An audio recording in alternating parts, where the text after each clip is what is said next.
Are we live? Good evening, everybody. We had an earlier live stream today. Hey, Cheryl is here. Good to see you again. Brief recap. We had a live stream earlier today, and we were able to do a little bit of faceting and a lot of talking. And so I'm going to try to flip it, and we'll do a lot of faceting and a little bit of talking this time around. Hey, Alabama, good to see you. Thank you so much for coming. And Annie Menard is here. And hello, we're a day early and maybe $1 ahead, eh? We are doing the continuation of a test stream that I did a little bit earlier today, and that was for the member side of the channel. And Lisa's here. Good to see you. Thank you so much for coming back. You guys are very generous with your time today. I really appreciate you. And the spot is here as well. Thank you. And so what we're researching here is what works well for a studio live stream where we're actually working and getting something done. I'm not just yakking my face off, although I did a lot of yakking before. But one of the things that I wanted to clarify was that I did have a request for kind of like a start to finish stone video on using the Facetron machine. And that is what machine that you guys are about to see in action. So I have an ulterior motive a little bit, and I'm going to be using some snips from these lives so that I can compile some of the start to finish video on how to use the Facetron machine when you are faceting gems. And so we're going to do a little bit of this and a little bit of that, but mostly we're just going to play with the stones, which is what we're all here for anyway, right? We all love to do that. And I'm trying to keep an eye on the chat and make sure that I've said hi to everybody. That Opal guy is here. Awesome. And actually, instead of just looking down, I might lift this so that I can see this as well. I've got my cheater tablet open so that I can see some comments without having to go back on the phone. And hit the like. Oh, thank you so much. I am just finishing watching the Gemstones channel showing off the new find of Malawi Magenta Garnet. Oh, I saw that thumbnail come up and I was like, okay, like, do I do my live or do I go watch that? So very cool. How did it go? I would love to know. And don't worry about having missed it earlier, Melissa. We're gonna see the goods. Like today, or this stream will be more of the goods. Like I said before, it was a lot of the setup and welcome to my machine and all that kind of stuff. And oh, Lisa is asking with a please to hit the like button. I think that's so sweet. Thank you. Not just smash it, but with a please. And don't underestimate the yak, right? I'm so good at that. I was explaining to someone earlier about being an ex-DJ, the kind that actually was on the radio, like not the other kind of DJ. I have the tendency to stay away from dead air. And it's okay. It's okay to make some dead air, you know? And so we're going to actually also see the lighting change a little bit. So that should be interesting to feel out what is up with that. We got Indus River Rock. Good to see you. Thank you so much for being here for this live stream.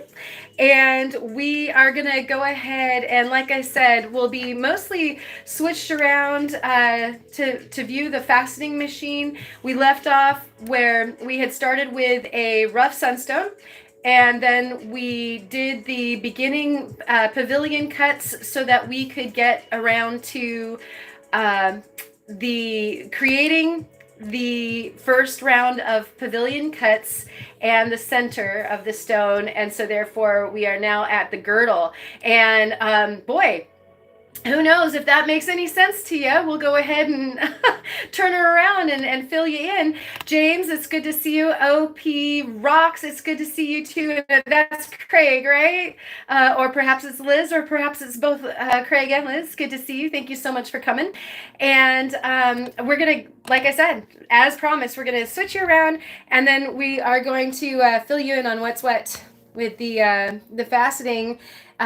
This glorious Thursday evening. I know, like, and then tomorrow too, we'll have the Friday Night Live and everything. It's just so much live and so much living to do.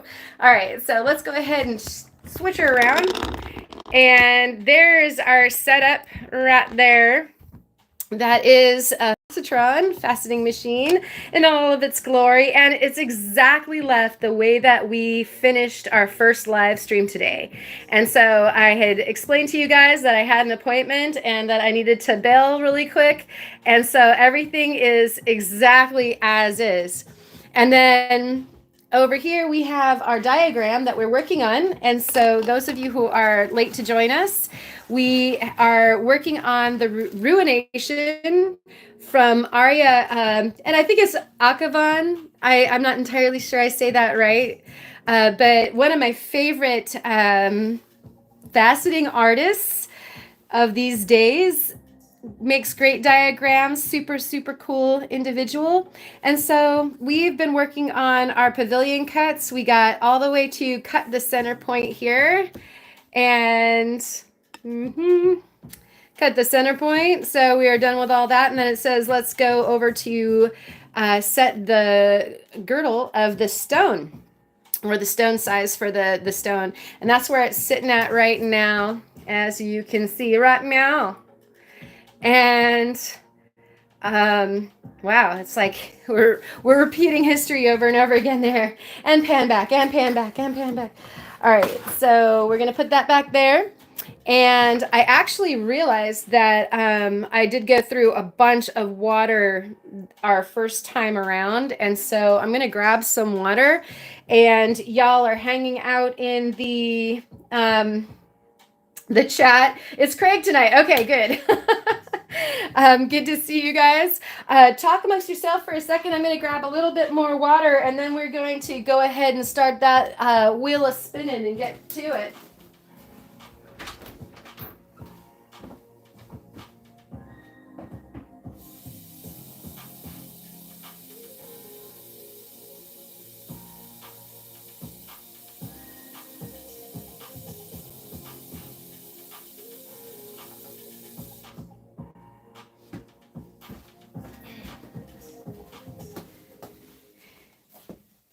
And Steinkerns to you all.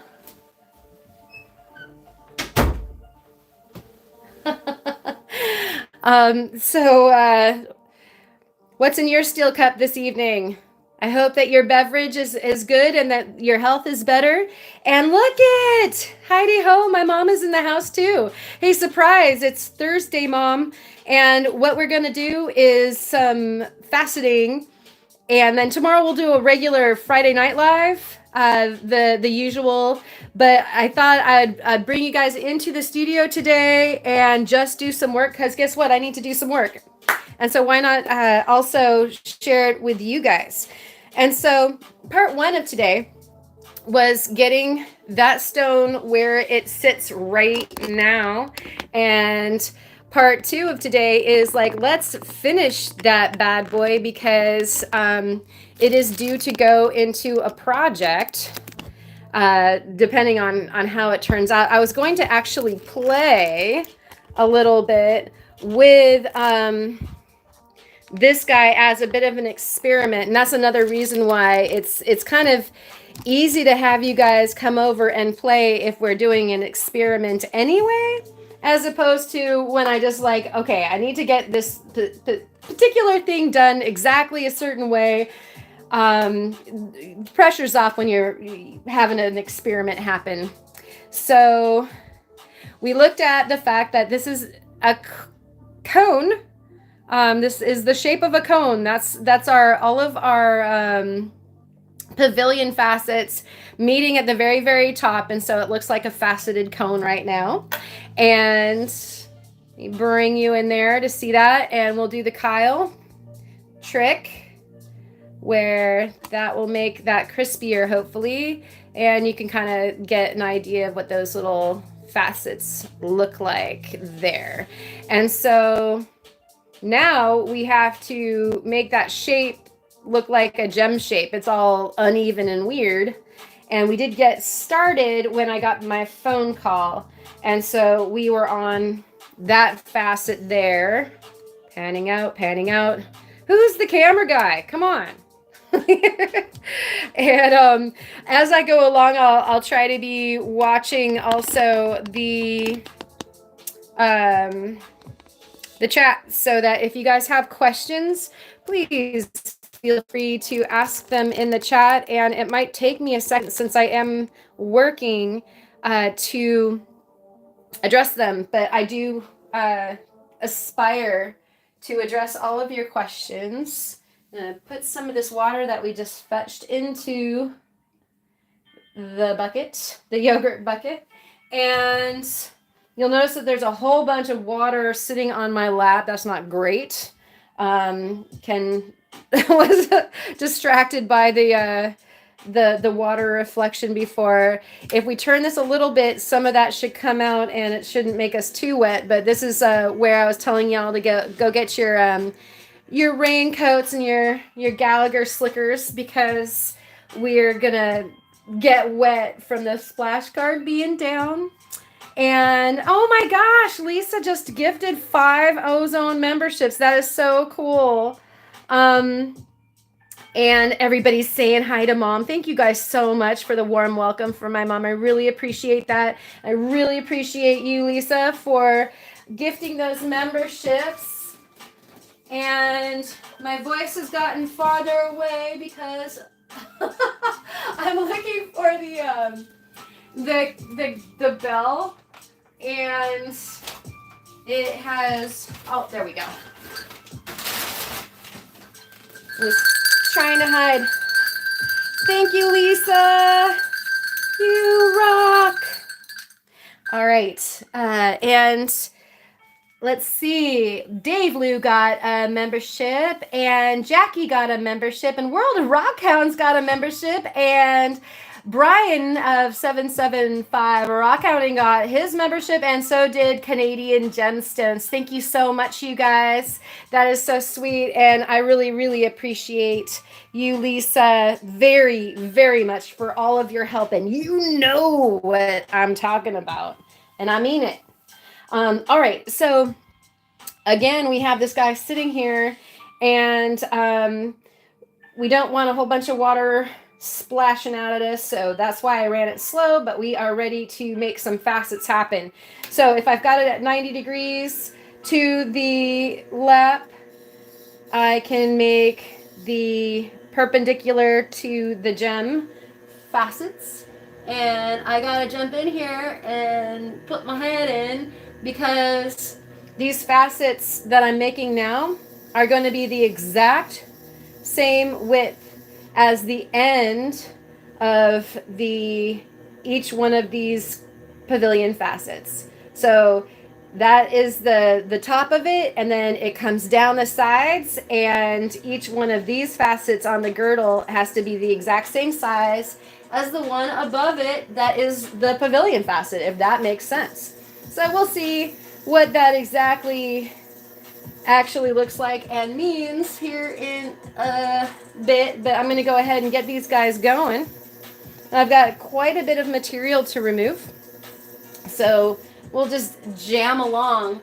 But those of you who had a chance to watch earlier probably noticed that this rock looked a lot bigger when we got started. We've already lost probably half of its weight, and she's gonna lose a little bit more weight before we get the shape complete.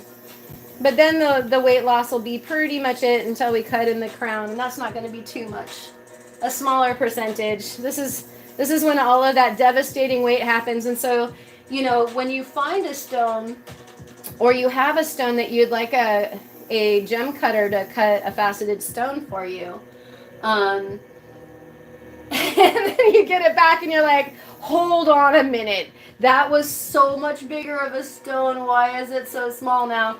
You're seeing right now why. And it breaks everybody's heart. Yours, the person faceting the stone, everybody. Because we all want to see the gems be as big as they possibly can be.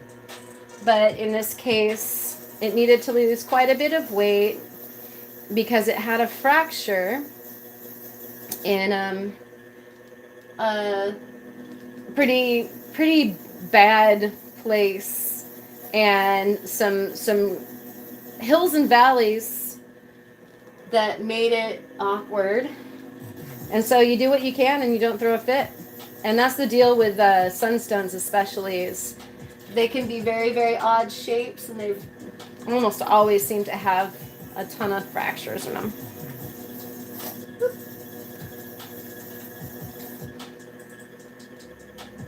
So we're just cruising along, like I said, trying to make the girdle facets be about the same size as those guys ahead of them. And so let's zoom in on that really quick so you can see what I'm talking about. Can we see?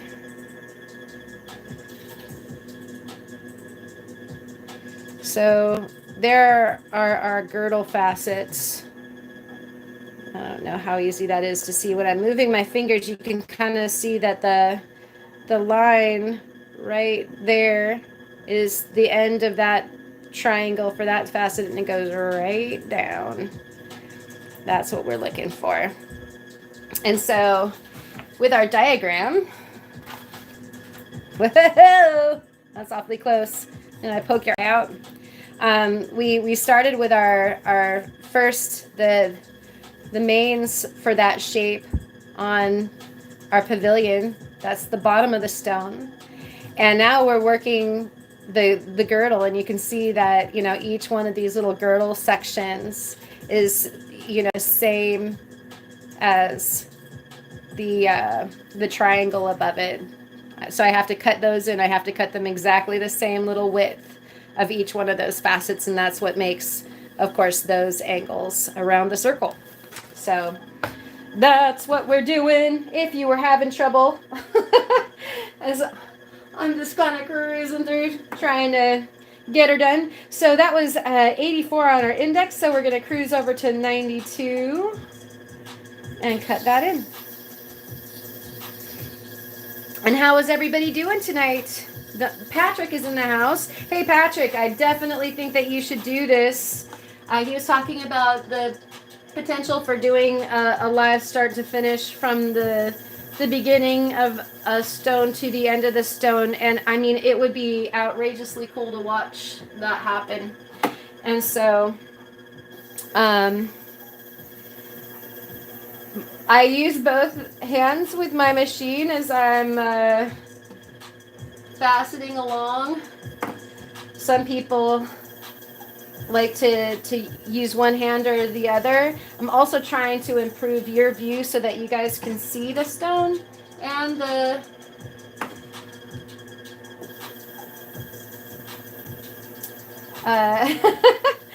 action, and not have my arm in the way. And so that was 92, and we're going to skip over to 4. So what we did with this particular round around our gem is we started at our lowest point, and that was like, I think 76. And so we have to even out all the rest of the guys to where the lowest guy was, if that makes sense. The one that was closest to the top, that afforded the least amount of material, that's where we started our girdle. And so we're just working our way around. This creates how big around that stone gets to be. And you can see that I keep on checking it, and the reason for that is because the cutting can go surprisingly fast. And so you do have to pay attention, but also some facets, some angles, like you could go, okay, well, it took you approximately, say, a dozen strokes or 20 strokes to get that facet down. Why don't you just count that all the way around? And it is interesting, but because of the property of some stones, some facets are going to cut in way faster than other facets. And so you do have to kind of stay on your toes the whole time. So that was number 4, and we're going to cruise on over to 12. And I'm going to get caught up on the chat also. You guys can kind of look at what shape is happening now while I do. We're getting the round shape. It's finally happening. And just noticed that people didn't have them yet. Oh yeah, that was from the gift memberships. Awesome. And weird, I thought you had already streamed this and that it was a members only video. And so Patrick, part 1 was a test video, and yeah, I had that on the other side of the channel just so that I could have some guinea pigs, some friends that were willing to help me out with some of the logistics. Oh, I should probably hold that up better so that you guys can see it. Egads, there we go. And so now we're doing a continuation of that first stream for everybody. And I bet you anything that also got explained already. She did. Yep, we're getting the leftovers. Not at all. Actually, you're getting the prime time. The rest of the stuff was kind of working this stuff out. It is the same stone, Alabama. So we just got it a little cleaned up, and we got it this far, and here we are now back on it. And all right. It looks like Paul is in the house. Oh, that must be Papa. And all right, let's continue. So we've got a half round now. We are going to get in on this here facet and continue. And this can happen as quickly as you're willing to have it be. Oops, I guess I need to zoom her back out, guys. Camera guy, paying attention. Come on. Wearing all the hats tonight. And also, as you're going around, it seems like the last few facets, when you're completing your shape, also go really fast. So you have to pay super close attention to that. And so if you guys have any questions about the faceting, feel free to ask them in the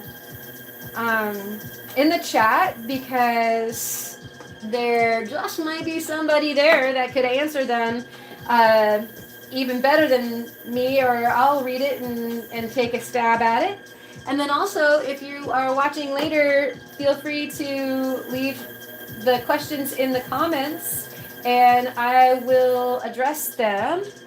Either I'll definitely give you a reply to your comment, but also that could be really good for information for me to be able to cover in future live streams that are studio editions, where we are cooking up something hot in the studio. Although this is actually, since we're getting wet today, I guess it's not really, we're cooking with fire. If anything, that would be when we're doing some soldering. We're on 20 on our index now, cutting this bad boy in, getting closer to where we started. And this is one of the only times where I don't just go one way, where I'm just like doing a very specific motion. And I don't know if it's good technique or not, but this is, because we've got such a short amount of lap to work with, I usually just kind of scrub it until it's taken care of. And, you know, a lot of the times we don't get to see the girdle very well anyway. Not that am treating it like a redheaded stepchild and not being careful with it, but a lot of times people don't even complete the polish on the girdle. Not only because you don't see it, but also because sometimes that gives it tooth for whatever it's being set into, like your word I'm looking for, your prongs, that sort of thing, whatever setting. And so 28, we are at 20 right now, so we want to go to 28.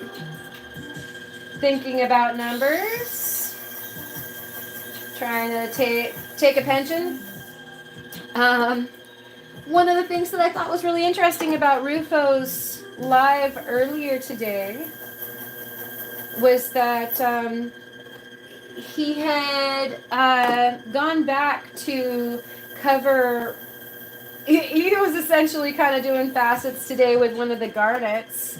It was just polishing the sides of the garnets that that were already sort of flat, and so that was very pleasant to watch. But he had felt like he had lost track and needed to go back and make sure that he had polished a side properly. And you know how if you do repetitive stuff, it's very easy to lose track of, wow, did I even polish that again?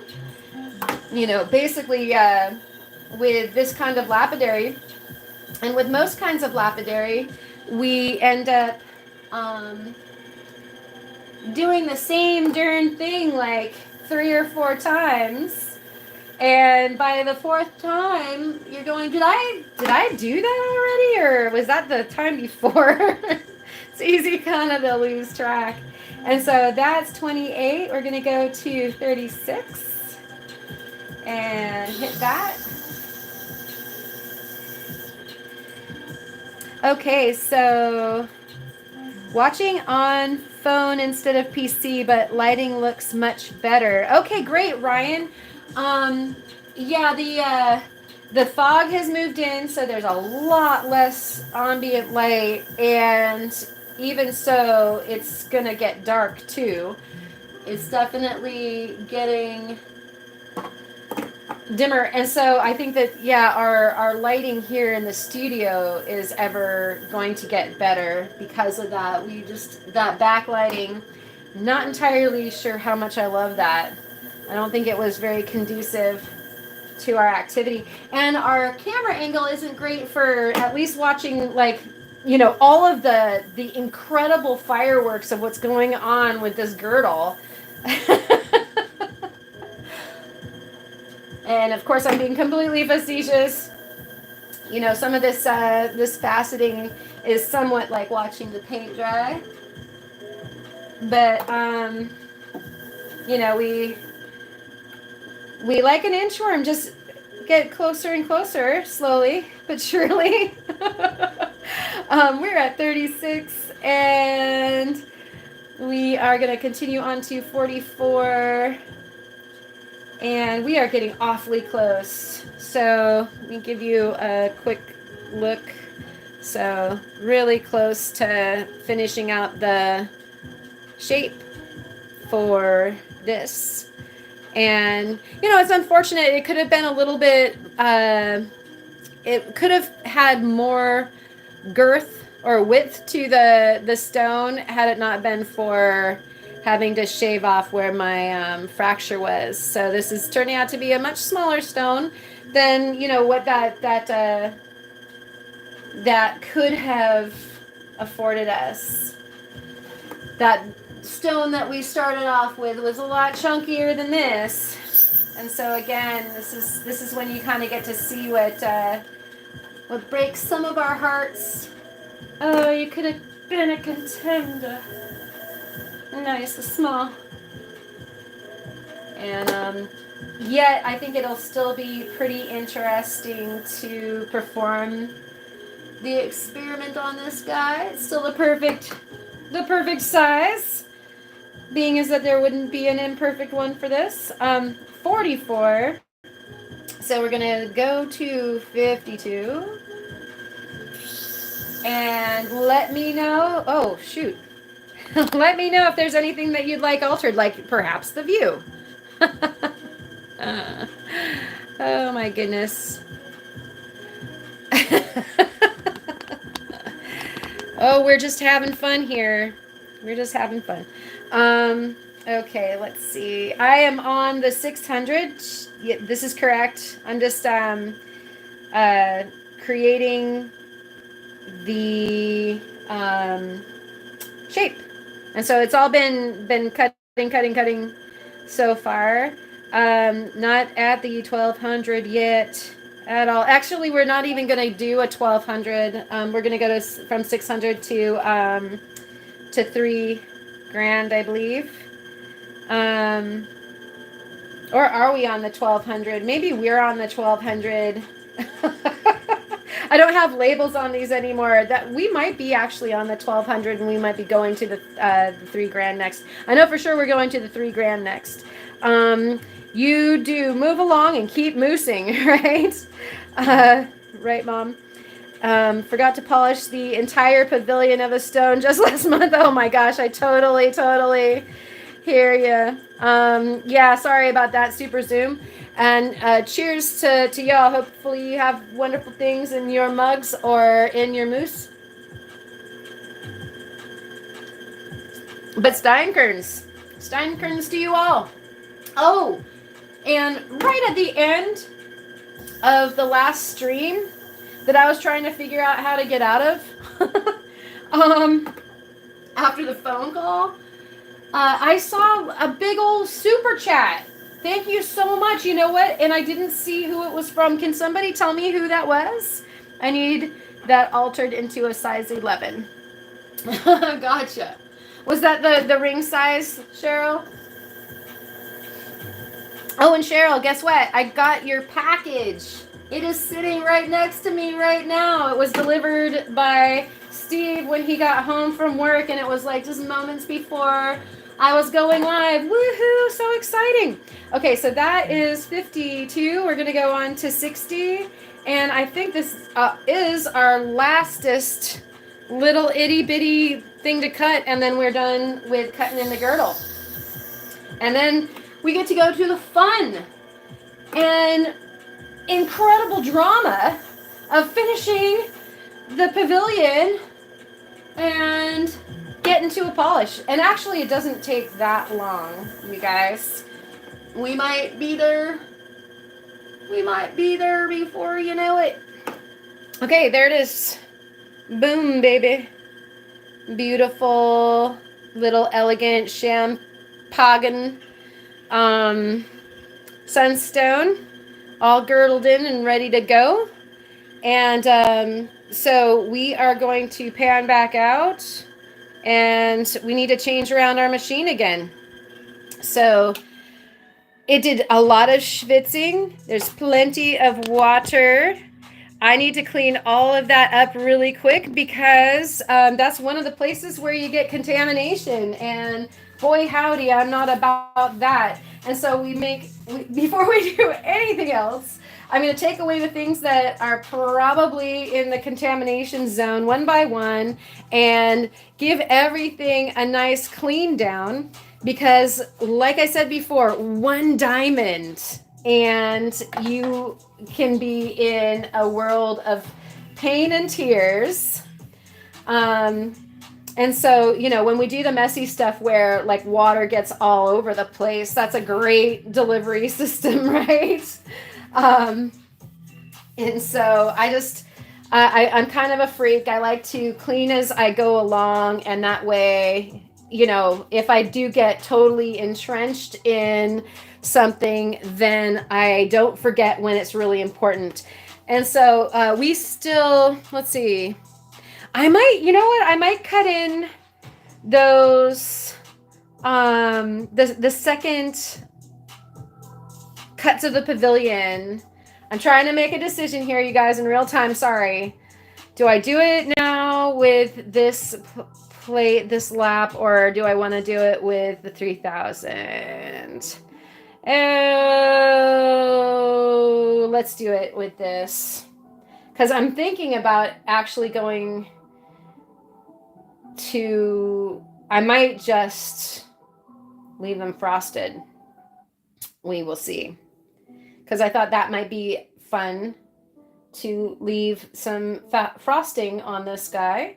And so, sorry, a moment of a moment of thinking. How dare you?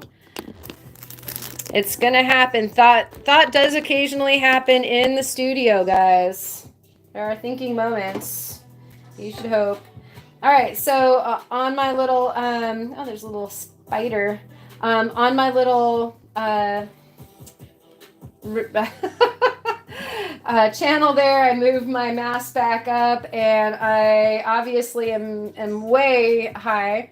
I'm going to select the angle for the, let's see if you guys can see that. Yeah, you can. I'm going to select the angle for the second cuts of the pavilion, and then I'm going to drop this guy down to where it's almost touching my plate. Now I've got plenty of wiggle room on my minute adjuster here, and so I can go ahead and fix it with that instead of having to get everything perfect when I drop it down.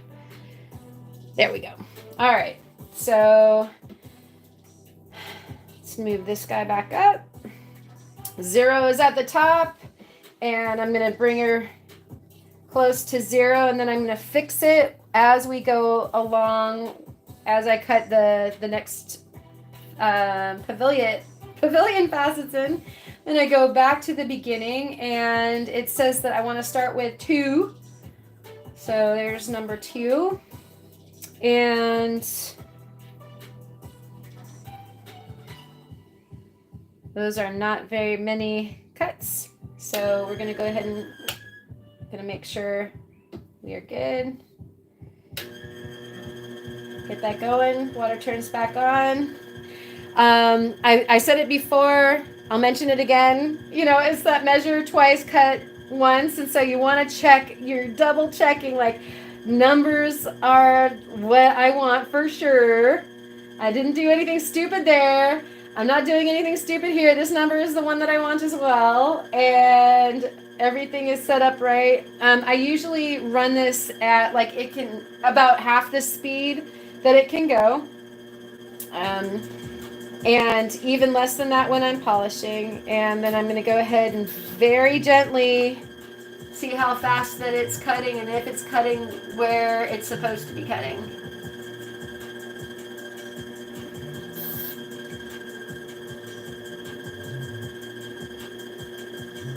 And it is cutting fast and furiously.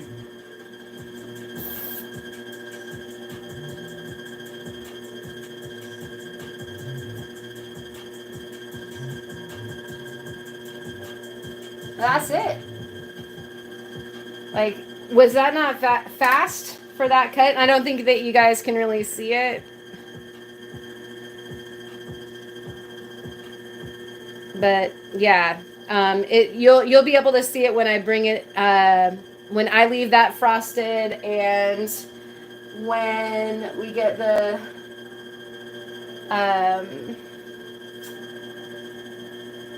when we get into the polish. But yeah, that's amazingly fast. So that's how much attention you gotta pay attention to.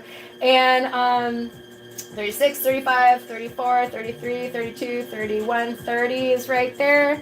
And these are the ones that we are cutting in right now. And it's not very much less of an angle, so they're fairly shallow, and they're there to make something look cool, as opposed to make a whole different thing happen. Oh, that just cut so fast. Yeah, that was why I was wondering if I shouldn't cut it in with the 3000. But we are here now, and we're doing it. So down it goes. So what I'm doing is it starts at the very top of the crown, and as that facet gets cut, it's working its way down towards the girdle, and I'm meat pointing it with the girdle. And so I'm just making it like cut just ever so lightly, and then checking it so that I don't overcut. There we go. And another one. So there aren't that many of these. The next one is at 34. 32, 3, 4, 4, 30, 31, 32, 33, 34, 35, 36. Cut once, measure twice. Right? So yeah, you can laugh at me all you want to, but I do count a few times over.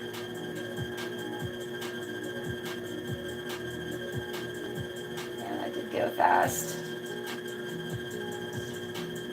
All right.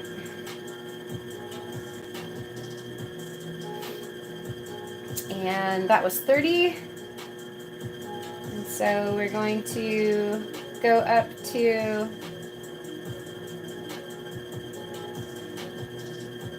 that was 34, going up to 62. And that was like 2 strokes. Wow, yeah. So sometimes when you cut, you go to the next lap up if it's going to be, super easy to cut, just for ease, and also then you don't get like something deep scratches that you have to polish out. So if you're already at the next stage and you're still sort of cutting in, if that makes any sense, then you are giving yourself a break as far as polishing goes. All right. And so that was 62, going on to 66, 62, 63, 64, 65, 66. And 2, 3, 4, 5, 6, yep. 11, the counting twice, and the cutting once, and boom, it's done. Like, yep, that's how crazy that is. All right, and so we are at 66, and we go up to 94, and that'll do her. 94. It's funny because even my quill is a little chunky, wanted to stick there, and so it would be very easy to overcut. I might have even just got a little overcut there, but what's nice is we can fix it when we go to the 3000, which we are ready to do. It's faceting 3000 instead of MST 3K. So turning off the water, moving the water over here, gonna move this bad boy back, and this is like being in the pit crew, right? I'm gonna go ahead and take this here flat lap off of here. Va-boom. All right, this is a faceter's friend. Not affiliated with any particular kind of branding, but I go through so much of that stuff, it's not even funny. And we're gonna start that process heavily right meow. Alcohol. Gonna clean our quill and our stone. No diamonds. No nothing. Cleanliness is key. And so any splashy areas, I'm a freak. All the places even that I touch, because I might be touching, the grit coming off on the stone, and I might contaminate that way. And so just working around all the stuff that's there. I try to keep everything as clean as possible. Can't say it enough. Even my loop. Mike got some diamonds. There we go. See, and it can just be so quick, but I have had to decontaminate a few things. Sometimes this stuff is salvageable and sometimes it's not. And so in order to save myself some tears, I just rather be paranoid, overly careful. Let's see. We have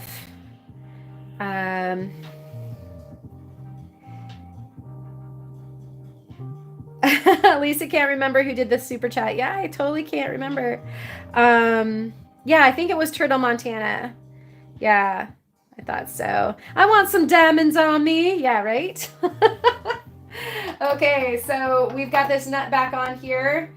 I'm a nut. You're a nut. Wouldn't you like to be a nut too? Okay, so that's how quick the lap change can be.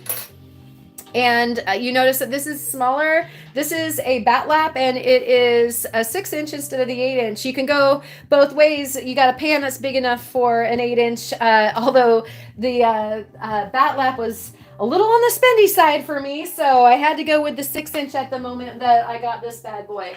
What we have charged it up with is some... You can see I'm going through this. This is Activate. It's a Pandalarium. It's from Girdle, and this is the 3000. And so charge it up with that. Add a little oil if you have to. Usually I don't have to. And it's already charged, and I think it's okay. I only did a little bit of garnet before, and so we'll see. So it's like a tin alloy lap. And charging just means that you take that looks like chapstick and apply it to it lightly, and it gets on the lap and does the work for you, does the grinding at 300 mesh or 3000 mesh, riding on top of that tin alloy lap. I love it. Okay, and so on to the next stage. I'm kind of wondering if I should go ahead and actually polish the whole thing, so I could polish these and then go back and frost them lightly. That might be the thing to do. Or we could just, I don't know, we'll go back actually to the first pavilion cuts, and we'll go from there. We'll make an executive decision after. Sorry, guys. Again, thinking out loud. There's always thinking involved, right? Okay, and I keep on blowing past where I want to be as far as that goes. We've dialed in the measurement for this controls the angle, and so I'm going to bring that back a little bit. I've got a tiny little divot in my lap. Don't ask me how I got it. I don't want to talk about it. It made me mad. So I might be able to zhuzh it out, but for now I'm avoiding it. And we've got 4 to start off with, so we'll go ahead and go there, and then we're going to fix our height. Whoa. Little too much. So I want to be able to get close to 0, so I'm going to go ahead and heighten that until we're right at 0. Can you see that? Yes, you can. And it might be even more interesting if you're closer, so we'll do this. Whoa, too close. There. And Tomcat's in the house. How you doing? Good to see you. Whoever is sitting next to Lisa, can you grab a Sharpie? She would like to have some diamonds on her. Nice. All right, I'm going to turn this bad boy on. We're going clockwise, and we're going at about half speed, which on this machine it is 2. And what we're working on is the first pavilion cuts with what is the second stage, or I don't know, maybe the pre-polish. Like we cut in the first ones at I think 12. I think I stand corrected by Patrick. and then we're going in for 3,000. Now you're about to find out why I like having alcohol so much. So look at that. See all that grabbage? All that buildup around there? I need to remove it each time, and I don't want to have those diamonds around. And so I catch them with alcohol, I wipe them down, and then carry on. So there you go. That's why. And so I'm going to leave that on. I'm going to grab. So I go through a fair amount of paper towel. People also use coffee filters.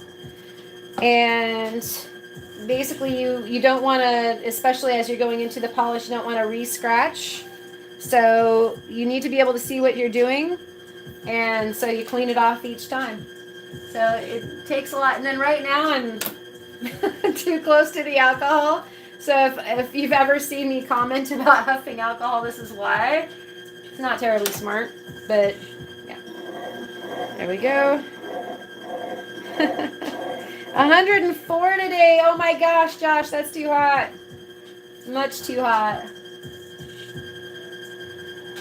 Yeah, I'm gonna cut these, and then I'm gonna cut the other ones, and then I'm gonna frost them because we want everybody to be at the right height. I just realized that's what I gotta do. And so what I'm trying to do right now is remove the scratches from the first one, and lighting becomes really important at this point because I'm going to check my work by finding the facet in the light and seeing if there are any scratches there. And so lots of lights around in the right direction really help you to expedite this quickly. And so almost there.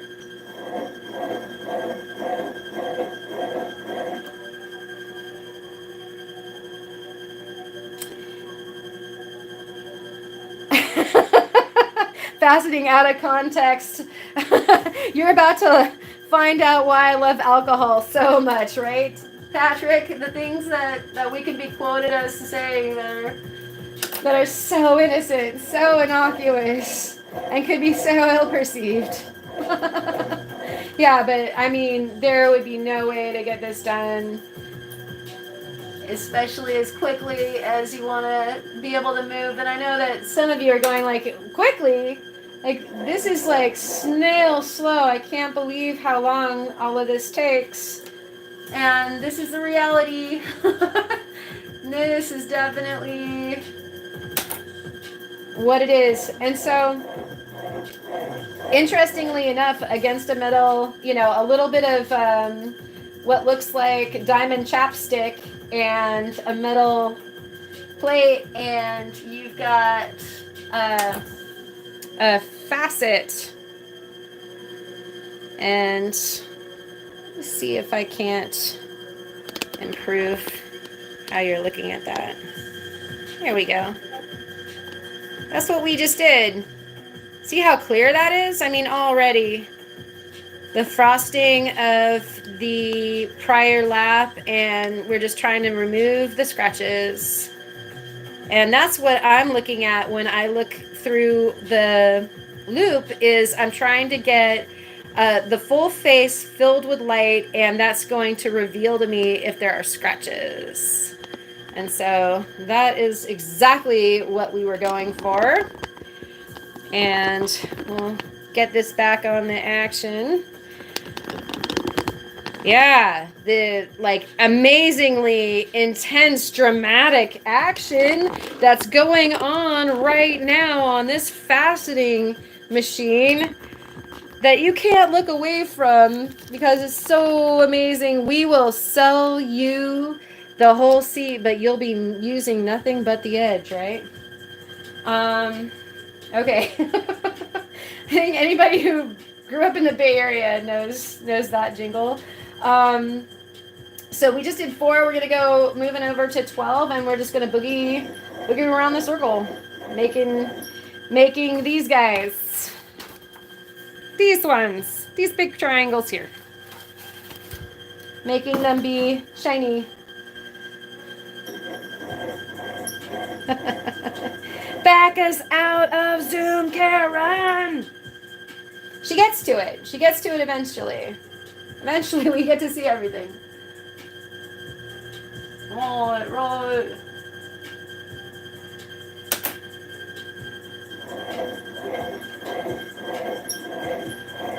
Fascinating. Please adjust the camera. Yes. She did. She finally did. Sorry about that, guys. This is that part where you're trying to work and you're trying to conduct the live at the same time, and the camera guy and the director and the producer and the worker all trying to share one brain. This doesn't always happen, but I promise you guys, I will get better.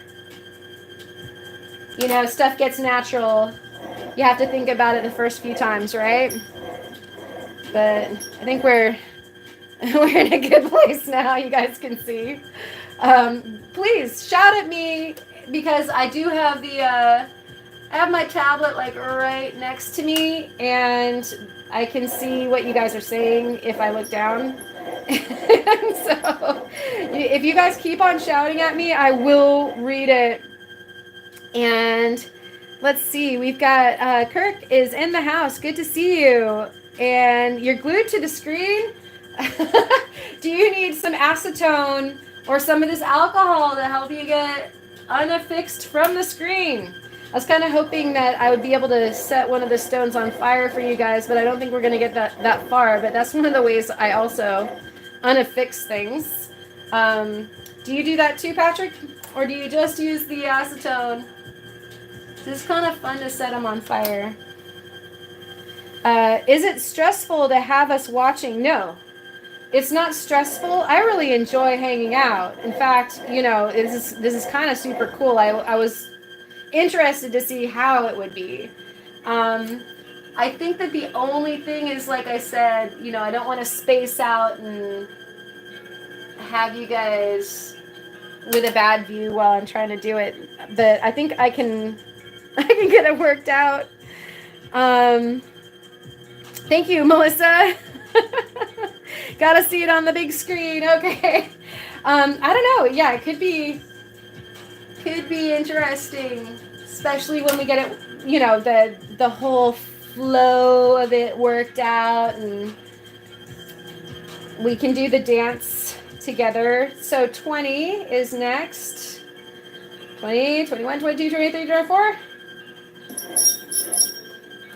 And so you heard it squeaking, and oftentimes, you know, I go by, or you may not have heard it squeak, but I go by sounds so often, they're going to tell you if something's going wrong. And so, especially if I hear something I don't like, I check it right away. And that just happened to be having a squeak to it, so no big deal. And the face is looking good. Let's keep on. Like I said, you know, you would think that you could count, like, okay, she's going to be able to get that facet taken care of in, say, 15 forward strokes on that machine, and it's just not the case. Like, the different directions, you got to figure that mineral lattice that makes up this feldspar, it seems to be harder in some directions and softer in another direction, which is pretty darn interesting. There's like two key factors that I'm looking to take care of right now. I got to get rid of the scratches. And then also I am meat pointing right now as well. So as deep as I'm going for each one of these facets, I want to go for the next one in a similar fashion. So let's have a look. There we go. Look at that.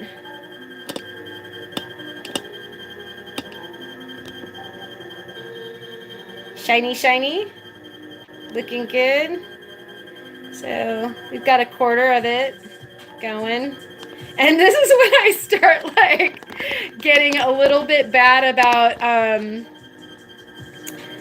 gem gazing, because you want to like loiter and look at how pretty it is and see if there's any schiller. I think that this is just a pure champagne, and I don't believe that there's any schiller in here, but sometimes you get surprised. And I was trying to go for just a champagne because I wanted to do the experiment and didn't necessarily want to experiment on a schiller one. We're ready for the next one. That was 20, and so we're going to 28. Check it. Make sure that you're doing the thing that you thought you were doing. Are we shy of 28, 24, 25, 26, 27, 28? Do we want 28? We do want 28. No, we don't want 28. That was the girdle. Yeah, we do. Huh, that's weird. On P2.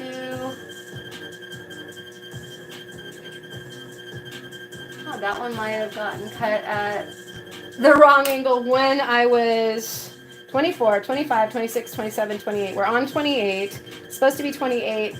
During our live stream, I might have cut that angle wrong. Isn't that fun?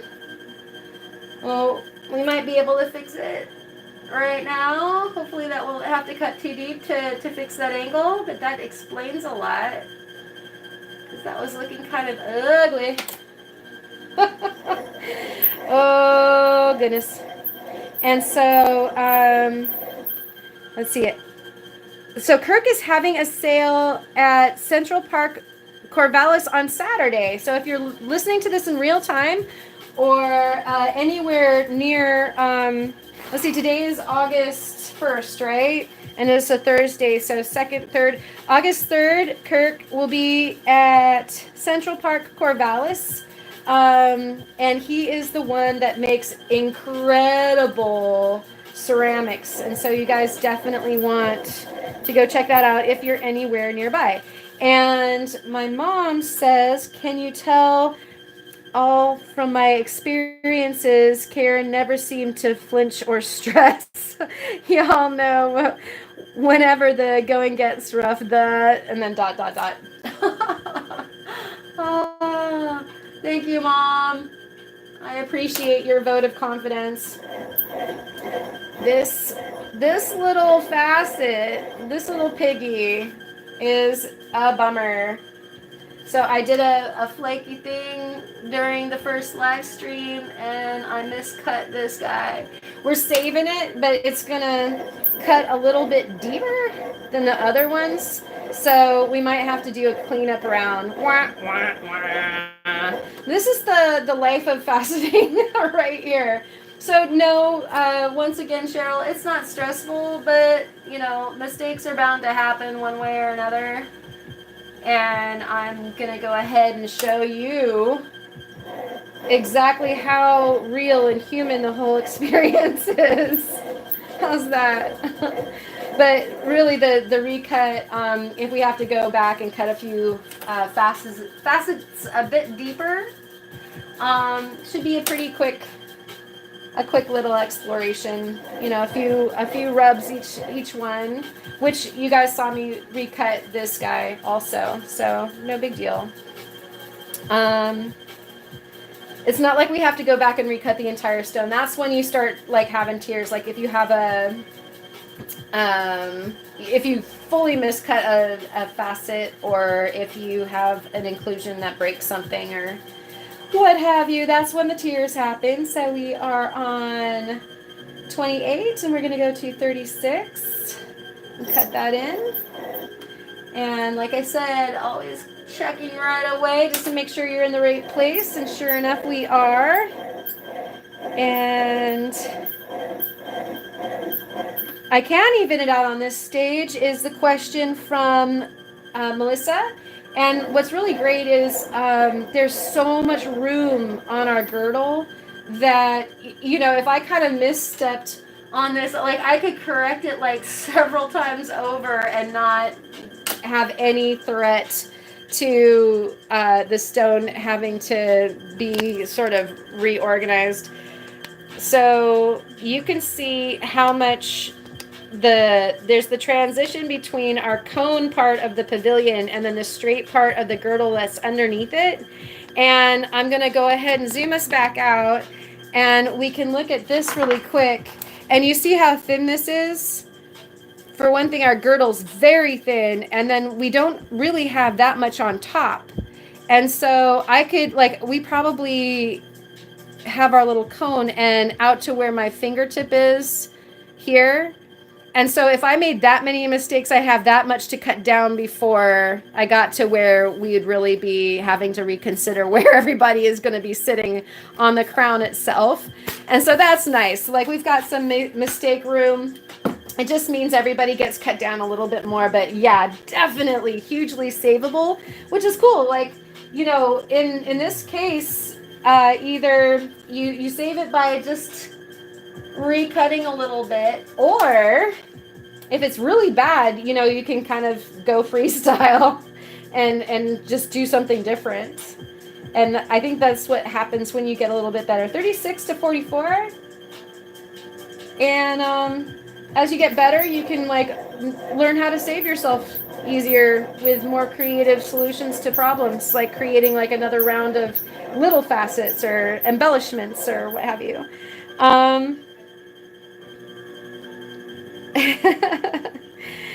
And I'm just catching up a little bit. Stress, my mom says, my memory serves. When the going gets rough, the tough get going. Thank you so much, Mom. I love that. It is the clothesline art sale of 3D and 4D art. You know, one thing about this is funny because I'm not wearing any glasses because I'm using this loop.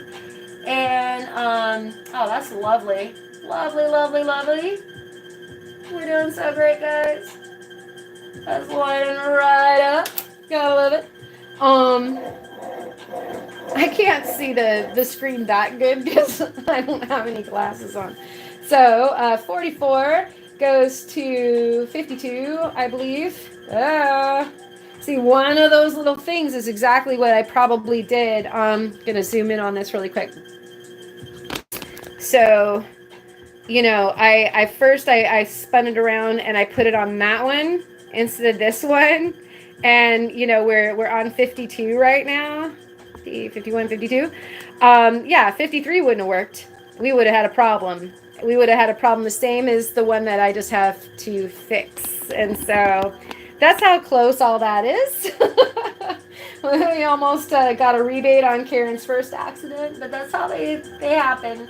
You go flip it around, you get all excited, like, oh, things are going great, and then, you know, you got to throw a wrench in the system. And I don't mean the good wrenches, those guys that are in the chat that we thank so much for making sure that everybody's stuff is up there and that folks are being protected by weird people and links are being posted up. And so if anybody does have a link to share, if anybody's going live later or have a video premiere or anything good, go ahead and stick it up there in the link right now. I mean, that went really fast, you guys.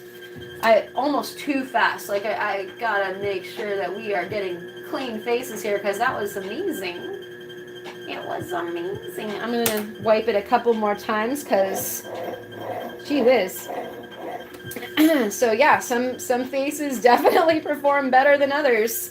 I'm sure that you can go ahead and expound upon that in your own life experiences. So we were on 52 and we're going to go up to 60 and give her a rub, make sure that we're on the right facet. Yep. And let's see, we've got Moonami Crystals. Good evening, Moonami Crystals. We are cutting a sunstone. What are you up to?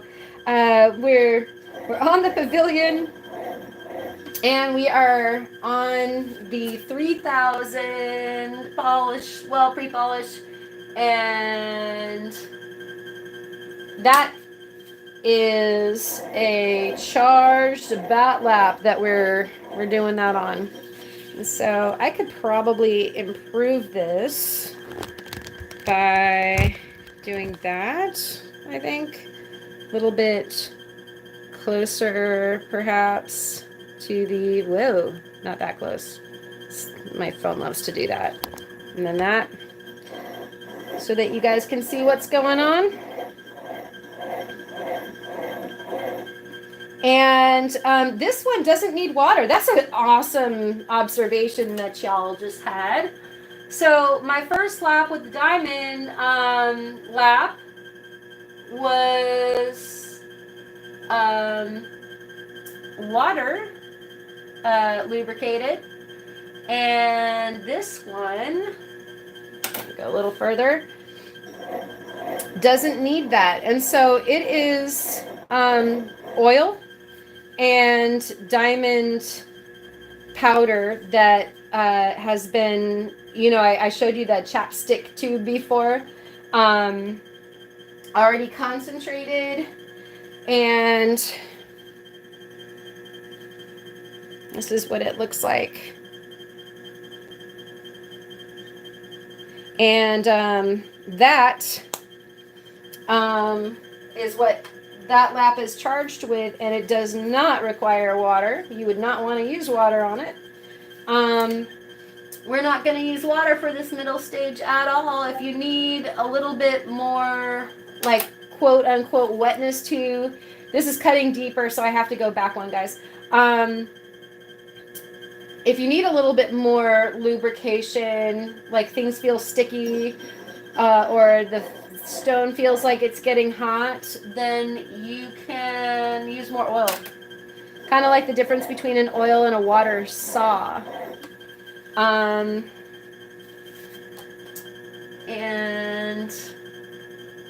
that one just cleaned up so fast that it just didn't get enough to get to being the same depth, if that makes sense, guys. And I had to cut lower for that next facet, so I'm just evening stuff up. And so, yeah, we're going to go back to water. Did the 60. I feel like we're pretty clean on the 60, and so we're going to go to the next facet. But some of the laps you use water on, we're going to go to cerium oxide after this, and I use water with the cerium. So we go water with the diamonds, and then diamonds basically kind of like a paste with oil, and then we go back to the water and the cerium oxide. So it's kind of crazy. A little bit of everything to get this guy polished. So we're on 60. We're going to go 68. 68, 69, 70, 71, 72. Double checking to make sure that I am not whipping through this in a way that's going to make me cry later. So, what about those who use metric? I think that you know, the gauging on this is you know, is what it is. We don't have to make any calculations based on it being anything except for the numbers that we see before us. Hopefully that wasn't a facetious comment. Or else Karen just doesn't have any kind of sense of humor right now. So we are seeing those frosted facets now. You can see them up towards the top of that guy. And I thought I'd just kind of give you a progress report on where we're at. You can see them. Those are the frosted ones there at that point too. And so, like I said, I'm going to have to make an executive decision come soon here, whether I am going to polish it at all or leave those frosted, because I could polish them and then frost them back. I'm just not sure. And perhaps if the doctor is still in the house, if Patrick's still here, he might weigh in on which way. Because I know a lot of times people like to frost after. But if I'm just reserving something that's already frosted, maybe that's okay. I don't know. Keep on waffling on the decision that I made. And so just making sure that that last facet that I cut is okay. It does seem like that might have a tiny bit more to go, which is going to nudge those facets over a bit more.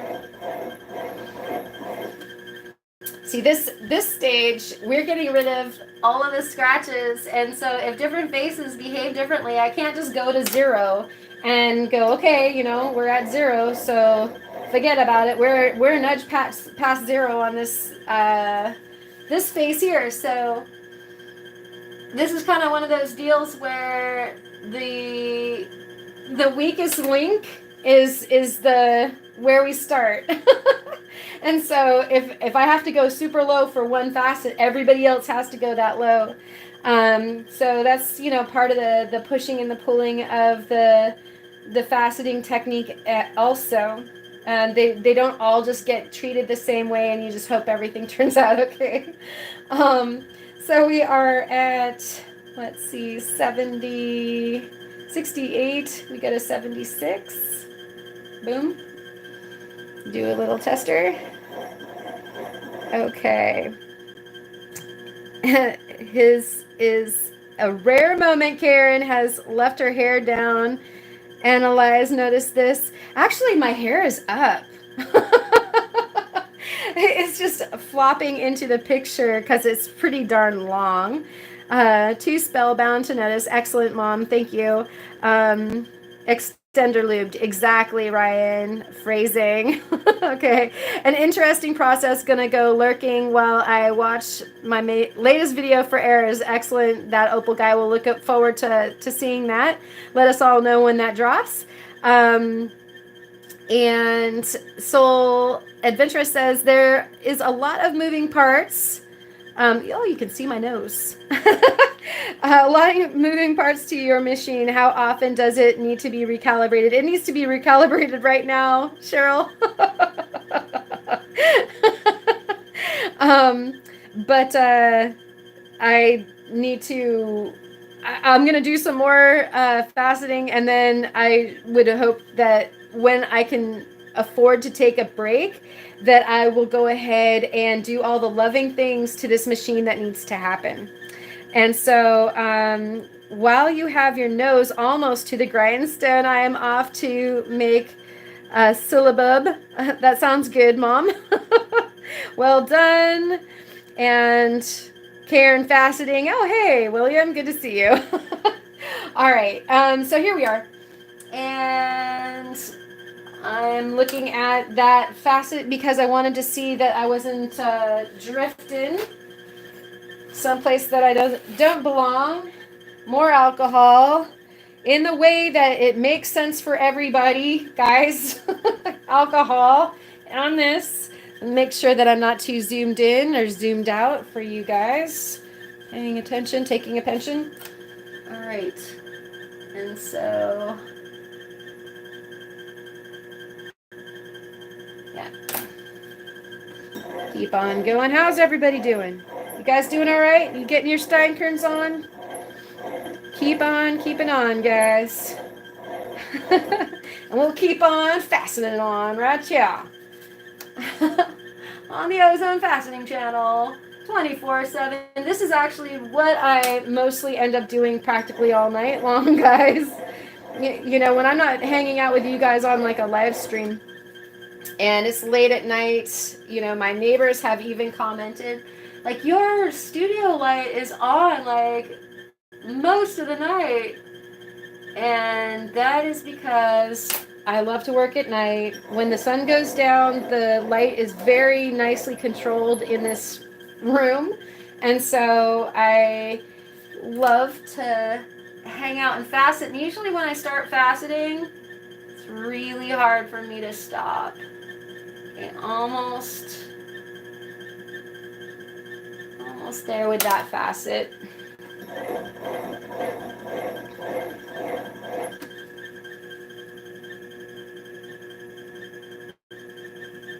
No, definitely not holding my stone. And yes, pushing on the armature. Hasn't hurt anybody yet. No, this is too small. My fingers would be all up in the business if I tried to do that. That would be weird. Okay, so we've got where am I? Where am I? 76. So we're gonna cruise up to 84. Yeah, William, for this machine, this is like I didn't teach myself. This is like how they recommend doing it. I can't imagine, like, I guess I could do that. Yeah, but yeah, definitely, like, if I was trying to do the garnet that I was working on earlier, there would be no way. Because that guy is like a 2mm stone. Or nah, it's a 3mm stone, but way too small. So, yeah, we're doing this. Not that kind of alcohol. Steinker and Sierra Hounder, good to see you. Thank you. Welcome in the house. Trying to remove some deeper scratches on this particular facet. It must be that direction that it loves to be. And let's see. Lisa's going to say goodnight. Thank you so much. Good luck with your earlier appointment tomorrow. Sending good vibes your way. Get thee to bed. Sweet dreams. And we will talk to you tomorrow, Lisa. And William, doing a ruination by Mr. Arya Akvan, because this one is simple. It's only 34 facets, and I wanted to be able to do kind of a faster job to show. And also, this is an experiment on some frosting, and so I wanted to do something, once again, kind of on the simple side, so that I could play with that. And so, oh my gosh, like, Standard Round Brilliance, they do a great job, but I'm definitely taking a break. If I don't do another Standard Round Brilliant for quite some time, I'd be fine with that.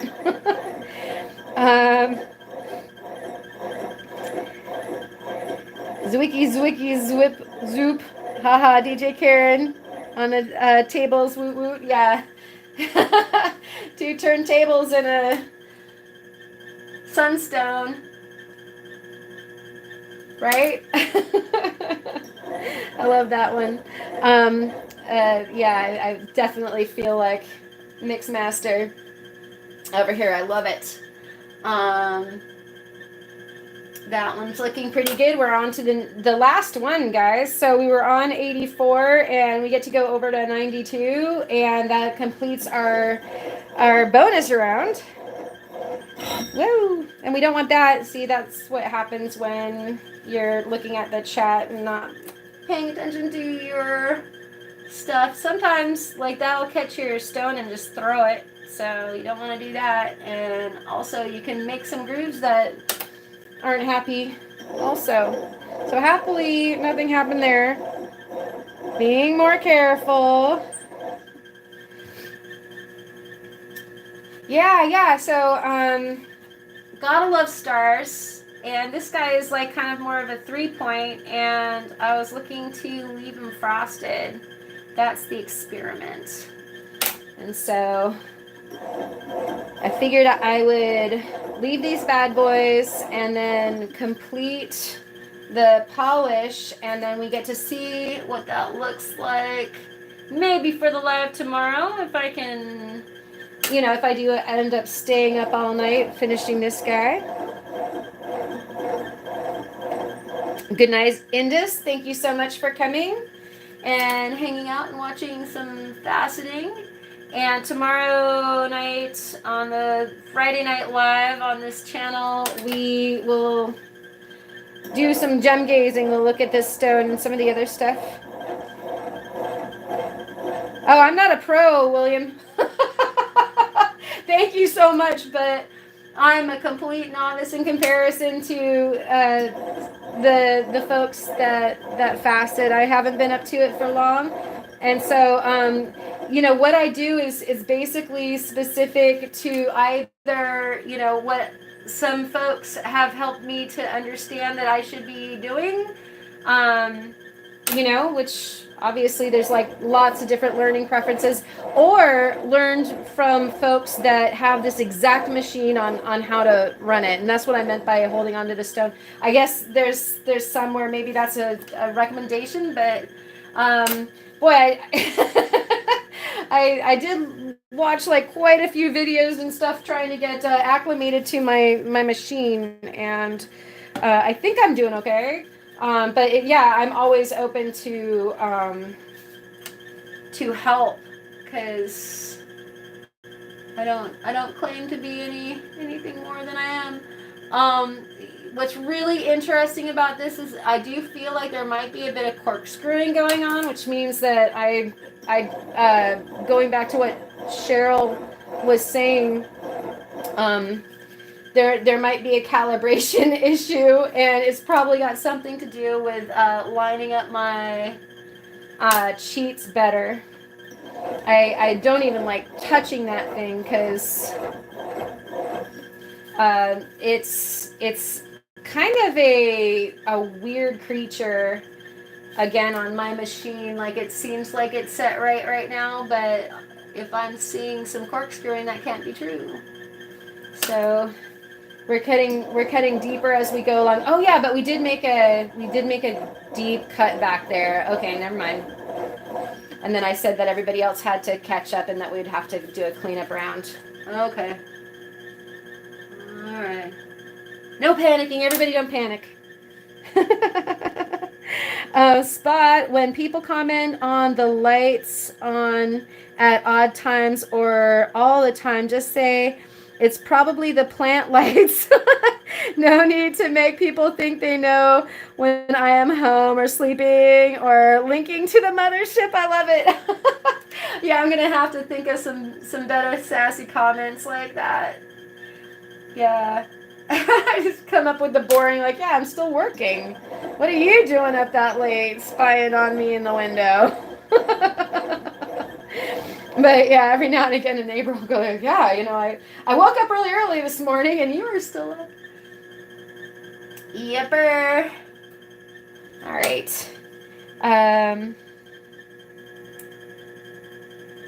Currently getting lost in my Druzy Rainforest Jasper sphere. Ooh, Munami, that sounds lovely. I would be getting lost in that too if I wasn't getting lost in this here sunstone. So I'm going to go back to 4. No, yes, 4.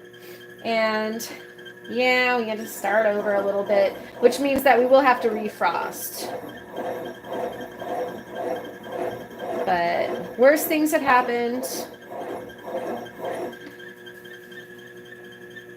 So one of the things about frosting and refrosting and whatnot is theys recommend completing your entire stone and then going back and refrosting, because you don't want a frosted area to carry contaminants into your next stage. And for that reason, I have just decided that I definitely would want to polish the whole stone and then go back and do the frosting, because I don't want to ruin my cerium lap, because I have already fetched 1 diamond out of that thing. That the man who set me up with that lap was so kind to talk me through how to try to decontaminate it, and spend probably a half an hour on the phone with me, and so I really appreciate this community for helping beginners and the bad accidents that beginners make. And so also, you know, just for those of you who have gotten anywhere with what you're doing, it's nice to extend that kind of help to a beginner, because I was just absolutely panicking that I had ruined my expensive, to me, cerium lap, and that I would have to stop doing my sunstones until I was able to recover financially. And instead, you know, spending a little time and talking me off the cliff was all that it took. And I was pretty amazed. It gave me the confidence to go back and actually decontaminate some other lapidary equipment that I had. It's time consuming, but if you've got time and not the money, then it makes sense to spend the time. If you've got not the money to spend. And it's fascinating, isn't it? Thank you, Melissa. And Mike is back. Welcome back. And gotta slow down and enjoy the process. You know, it is so meditative. I was saying that before on the live stream that got the stone worked up to the point where we were for the beginning of this guy. Wow, that completely demolished our frosting on that side. Crazy. But we're going to have a nicely well polished stone. We've got plenty, like I said, of room down at the crown to grind her down and make sure that she's right. I'd rather be right than to have something be weird and wonky. Oh, spot, exactly. It's kind of like, you know, Zen and the art of motorcycle maintenance. The comment was that also seems like a very good way to really learn your equipment. And it is so true. The experiences of, you know, even making a mistake that causes you to have to say, take something apart and put it back together again. And my experience with, man, I love Facetron, you guys. Like, and I'm not sponsored. And so, you know, these are just my own feelings about this machine is that it's fairly straightforward, easy to work on. I will, like I said, need to be working on some calibration, but I think this is the facet that evens everybody up too. But also, Wyatt, the person who took over Facetron and owns the company now from when it was kind of closing a couple of years ago, spent the time on the phone with me when I wanted to get this dial indicator to have me go ahead and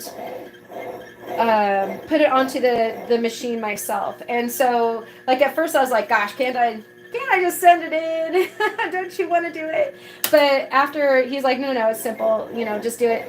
I got to know my machine better, and now if anything happens, I won't feel weird about taking that plate off and getting inside and checking the things that I know are supposed to be in this place or that place to make sure that it's working properly. I mean, how empowering is that? So I really value even doing things that I really, really don't want to do. Because it seems like outside of my ability level, like, and I don't want to break my machine. And even like I was saying, you know, I do need to do some kind of calibration tests and tweaks. And I feel like, gosh, you know, it's working right now. I don't want to mess it up. And yet, you know, that's the kind of upkeep that it deserves. And you get to know your machine better. You just have to take a little break. All right, now we're looking good. We know how the cork's growing. Woohoo! It just kind of destroyed one of our little starlings, though, and so that's fine. We were going to do that anyway. We're just going to recut that, and so you guys can have a look. So, wow, so close. There we go. So you can see there's a little frosting there, and I got rid of some of the frosting because those were lower than the others. But you guys have been watching this, you know, happen before your very eyes. How cool is that? And, you know, we've got that much of a faceted stone at this point. She's really clear, and so it's just going to be sunshiny, like the name suggests. It's going to be sunstone for sure. Wickedly nice. And yeah, we will. I think we can. What do we need to do? Oh, we're going to do the stars on this grit, and then it would be cerium. And I guess what I can do is I can show you guys what the cerium thing looks like. And I don't want to keep anybody going too long here. So I'm going to change this. This was at our first level for those first pavilion. And so we're going to take it over and put it where it belongs for second pavilion, which is our little star. And that means that we're going to have to adjust where it is on our slot. Can you guys see that all right? I think I need to fire the camera guy. So I'm holding this because I don't want to let it flop because it will flop down on my lap. So I got to get it set up right both this way, but now I'm going to go ahead and see how it flopped a little bit. I want to get it set up that way. And I'm going to move her forward. I can go until there, and then there's a little divot. And so that's where it's good. And we're at the new height, so I'm going to find the right numbers on my index, and that means we're starting with 2. So that whole thing, check twice, cut once. And so we are at the right angle. We're at the right number for the first facet. And then there's a little fly. And then we need to be at the right height. We're not at 0. So I'm going to go ahead and find 0. And one of the things that I can fix as far as the way that this is there's like a little, you can see that right there, it kind of is a little bit chunky. I need to fix that. And so, yeah, calibrations and love need to happen on my little baby here. I'm going to get this going. Going to make sure that that's where I want to cut. Yep. And off we go. Fixing the 0 back because we're resetting where this cut goes. I just didn't want it less than 0 lest I groove in a bad way. Like the bad kind of groovy. I don't know if there was ever a cool kind of groovy in the 60s, but you definitely, if you bring a pointed anything into your lead lap, or tin rather, you will make a divot, she said after gurring just moments ago about the divot that is in her lap. How did that happen, Karen? We're not going to talk about it. And anybody who's out there that is a gear loose haver of a bat lap, woo, that's some alcohol. I put my nose right into it. Don't huff alcohol, kids. Okay, 2 and 30, 24, 25, 26, 27, 28, 29, 30, right there. And after she huffed the alcohol, she forgot what she was saying. Oh yeah, if you have a bat lap or if you have ever done that before, I hear that you can fix them. You just,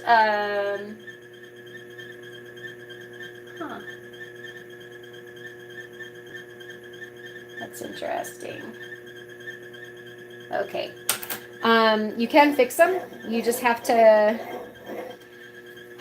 do the right thing. They can be resurfaced, and so it's not lost. They're a very good product, and so they can resurface the whole darn thing if you want. But just kind of hoping to be able to fix it myself. Let's see. Decontamination, yes, is awful. Some of the problem might be needing a more stable table. Be rocking. Yes, it is totally rocking. It's a cart, and so I could get a much more stable table, and it would be nice. And so that is the number 2, then number 30, and then 34, 34, 34, 30, 31, 32, 33, 34. Yeah, I would like to get a better situation for this. And it's, yeah, I guess it rocks some. I'm not terribly bothered by it. Hopefully it's okay for the machine. But that's a good suggestion. I should really get something a little bit better. Surviving isn't as good as like doing stuff right?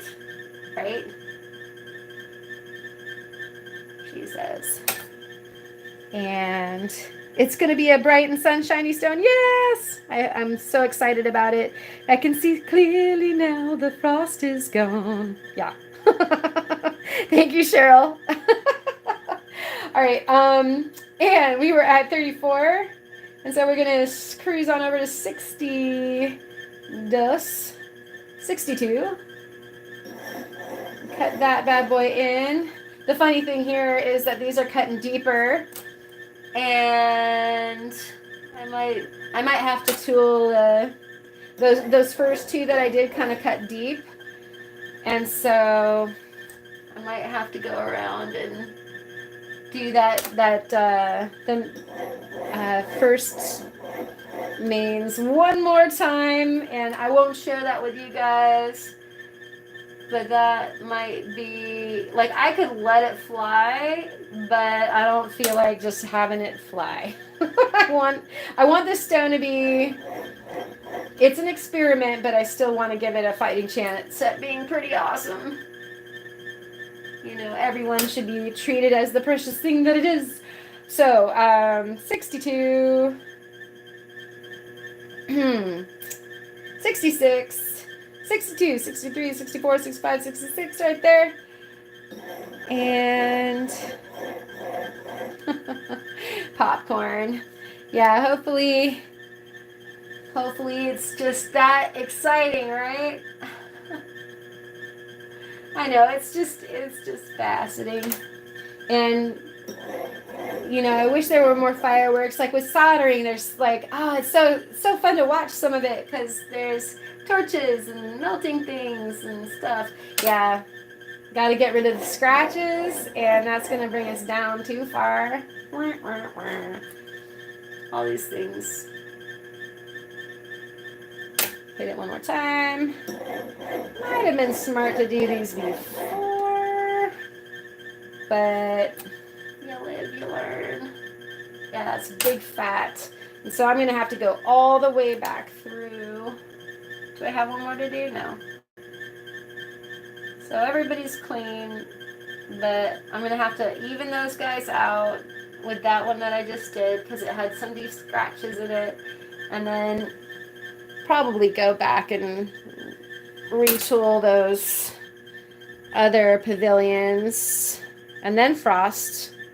And then we will be on the crown. So that's what we're looking at right now. And I'm just being a nitpicky person, or else we could just keep on going. That's what it looks like as we're traveling around, nice and shiny. And that's just, oh, and there's one of our little spiky guys. And you can see how it's like blunt at the end. That should be pointy. So we're going to make it pointy. I had to cut too deep to get rid of scratches. And so we're going to make it right. And so we're going to do that. And then we're going to frost those guys right there that are catching the light right now. And then put her in the transfer dock, turn her around and do the crown and see if that makes something cool.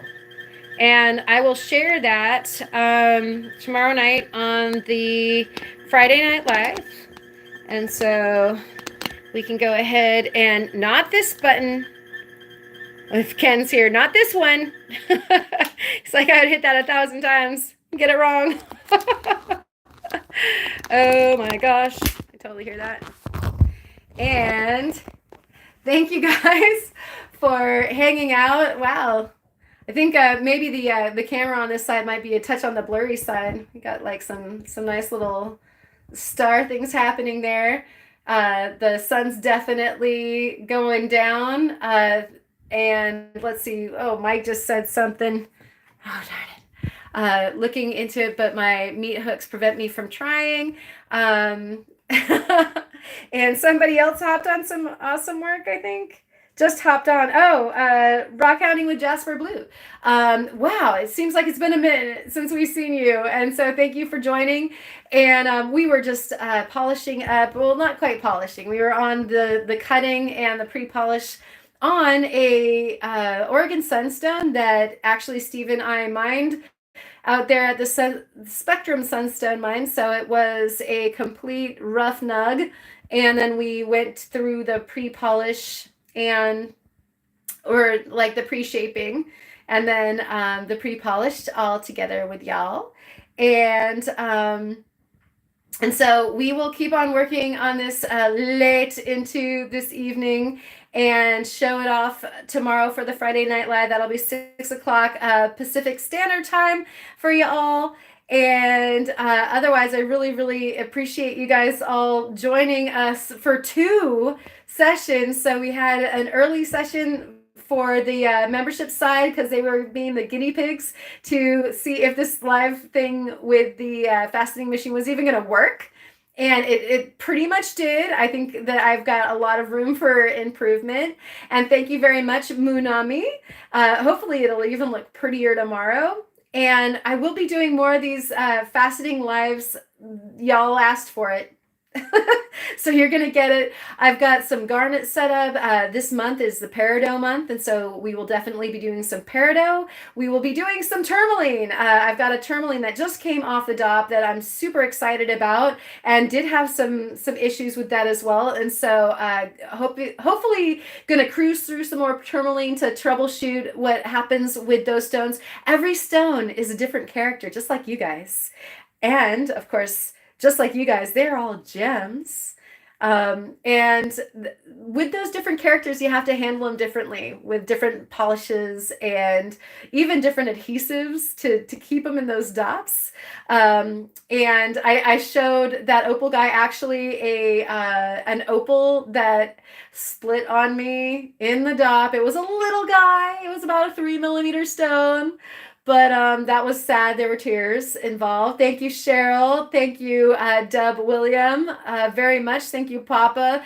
Thank you, Melissa. Thank you, Mike. All y'all. And so we'll be bringing you more colored stones, more facets. You know, I really, really appreciate all of your support. And so I had promised the membership side that we were going to do some special little things like field trips and some live streams and stuff like that.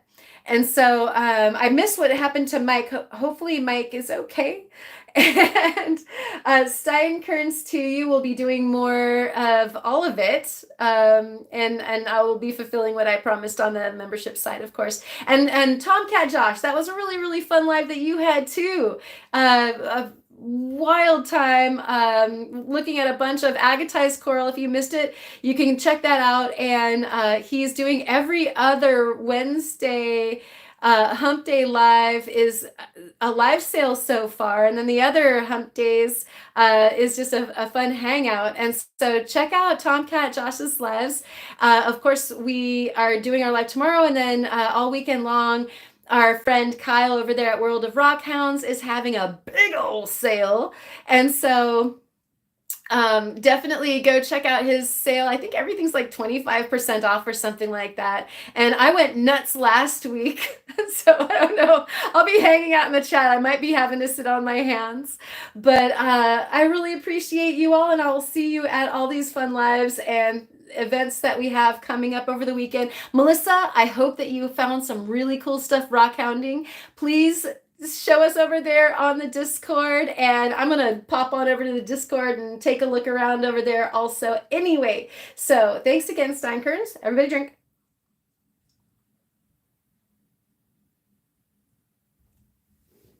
Thank you, Jasper Blue. I'm gonna run into all of my stuff. I love you guys. Thank you so much for joining me. Stay up all night if you want to, and you might see some progress reports from this. And I will catch you guys tomorrow, hopefully. So see you then. Cheers. And